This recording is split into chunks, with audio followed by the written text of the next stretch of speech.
আমরা সবার শেষে কথা বলছি, সময় বেশি পাবো না। আমি কম সময়ের মধ্যে একটা যেটা বলতে চাই যে এত বছরে আমি এতগুলো ক্যামেরার সামনে কখনো আসিনি। আমি এতগুলো ক্যামেরা পেয়ে আমি একটা এখন মনে হচ্ছে একটু কৃতজ্ঞতা স্বীকার করলে দেশের অনেকেই জানবে। আমি এরকম একটা প্ল্যাটফর্ম চাই, এর থেকে অনেক বড় প্ল্যাটফর্ম চাই যেখানে আমি বলতে পারবো যে আমার মেন্টর মোস্তফা কামাল রাজ, মানে যার কারণে আমার ছোট্ট ছোট্ট চরিত্রগুলো মানে এত প্রাণবন্ত হয় শুধুমাত্র রাজ ভাইয়ের কনফিডেন্স। আমি ভীষণ নার্ভাস কারণ একই জায়গায় বসে আছি। Thank you.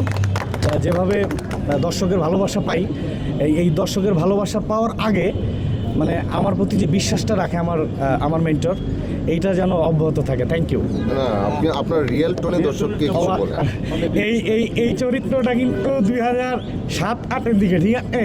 এটাও কিন্তু আমার মেন্টর মোস্তফা কামাল রাজের তৈরি করা, ঠিক আছে? ভাই বড়দন গানটা একটু শোনান। এটা এইভাবেই কেমন এইভাবে যেটা ভাই বড়ধন রক্তের বাঁধন, বাবার অভাব করলে পূরণ, তুমি বিলিয়ে তো ছায়া মামার মতন, মুখে ফুটিয়ে তো হাসি অবিরত। Thank you.